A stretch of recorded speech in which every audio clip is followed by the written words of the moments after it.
MLA అయితే గూడూరులో ఇసుక చేశానంట. అసలు ఏదైనా ఆశ్చర్యమా? ఒకవేళ నెల్లూరు నగరం పట్టుకున్న కోవూరులో చేశానంటే అర్థం ఉంది. నేను పోయి అంటే గూడూరులో ఇసుక చేశానంట.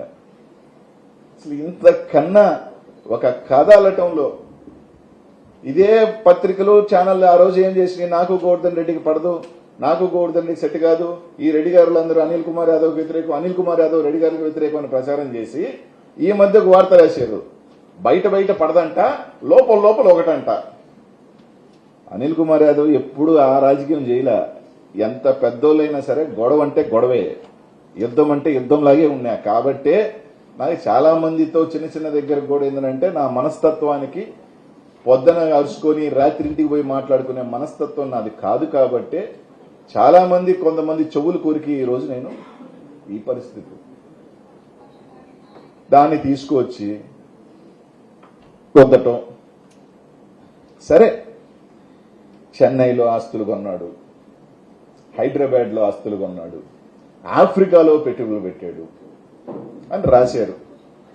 సరే, నేను ఒకటి ఇదే ఛానల్ వాళ్ళందరూ కూడా, లేకపోతే ఈ నాయకులు కానీ సోపాస్ట్ ఎవరైతే ఉన్నారో వాళ్ళందరూ కూడా ఈ ఆస్తులు నాయే, 1,000 కోట్ల ఆస్తి ఉందని, గూడూరులో ఉందని, చెన్నైలో ఉందని, బెంగళూరులో ఉందని, ఆఫ్రికాలో ఉన్నాయని, వ్యాపారాలు ఉన్నాయని చెప్తున్నారు కదా. వాళ్ళందరికీ ఈ పత్రికా విలేకరులు మీ ద్వారా నేను చంద్రబాబు నాయుడు గారికి అడుగుతా ఉన్నా, లేఖ కూడా రాస్తా కావాలంటే. 2028 సెప్టెంబర్లో నేను నా రాజకీయ ప్రవేశం. ఈ గంటకి నేను ఇక్కడ కూర్చొని మాట్లాడుతున్న టైంకి నేను చెప్పేది 2024 గవర్నమెంట్ దిగిపోయిన టైంకి నేను కూడా మాట్లాడలా. ఈ గంటకి నేను మాట్లాడే ఈ క్షణానికి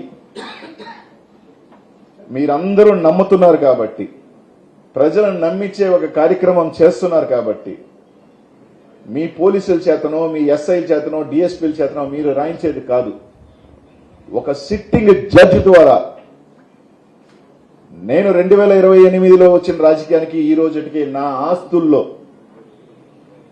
నేను సంపాదించిన ఆస్తులు ఆ రోజుకి ఈ రోజుకి 2008 సెప్టెంబర్లోకి ఈ రోజుకి నా ప్రాపర్టీస్ లో నేను అమ్మిన వాల్యుయేషన్ ప్రాపర్టీస్ ఈ రోజుకి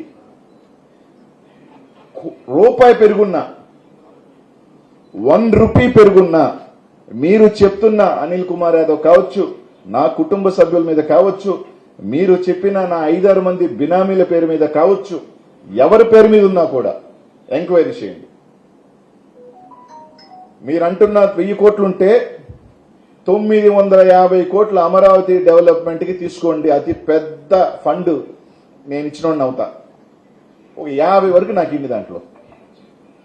అది కూడా మీ దయ ఉంటే 1000 కూడా కావాలంటే తీసుకోండి, ఇబ్బంది ఏం లేదు నాకు.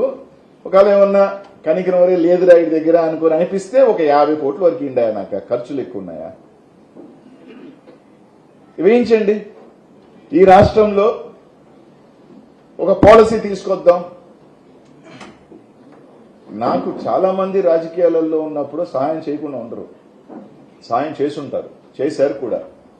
కానీ రాజకీయాలలో ఉన్నప్పుడు మన దగ్గరికి చాలా మంది సహాయానికి వస్తారు. నేను ఆస్తులు కూడా కట్టుకోలే.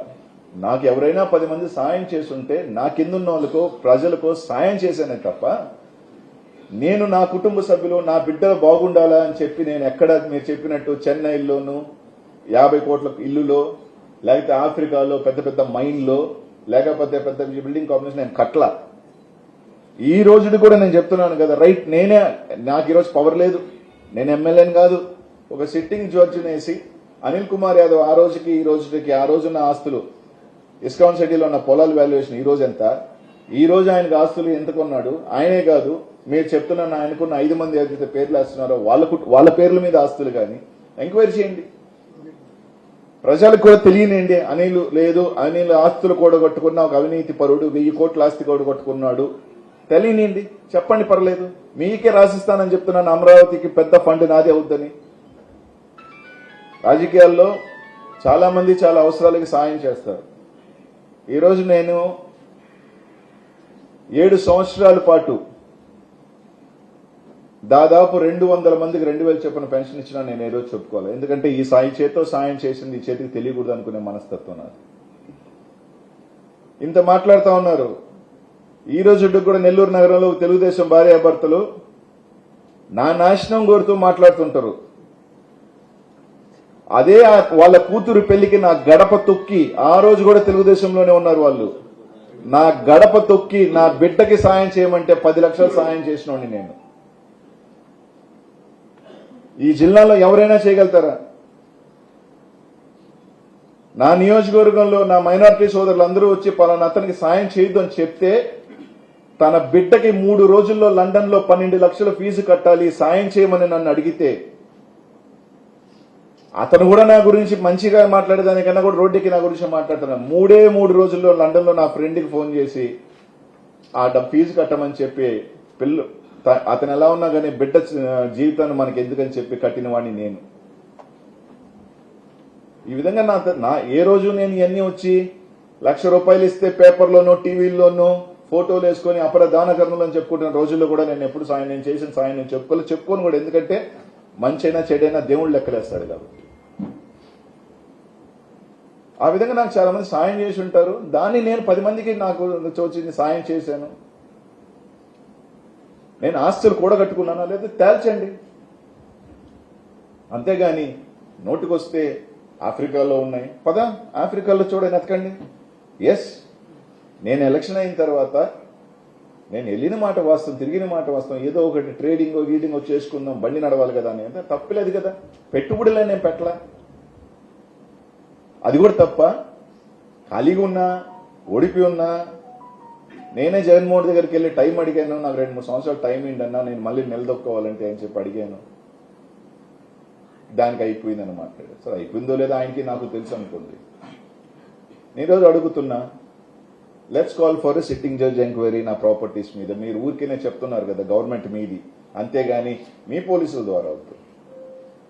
ఒక ట్రాన్స్పరెంట్ ఏజెన్సీ ద్వారా చేద్దాం. అలాగే క్వాడ్స్కి సంబంధించి కూడా 2023 నుంచి అంత చేశాడు, ఇంత చేశాడు, అంత అంటున్నారు కదా.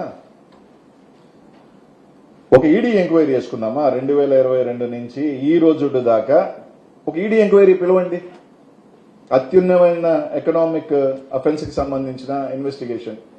ఎవరు ఎత్తారు, ఏ మైన్ లో నుంచి మెటీరియల్ ఎత్తారు, ఏ మైన్స్ లో బ్లాస్టింగ్ జరిగింది, ఏ మైన్స్ లో నుంచి ఎక్స్పోర్ట్ వెళ్ళింది, ఎవరికి ఇచ్చారు అన్నది ఈ రోజు దాకా ఎంక్వైరీ చేద్దాం రండి. నేనే అడుగుతున్నాగా, రండి.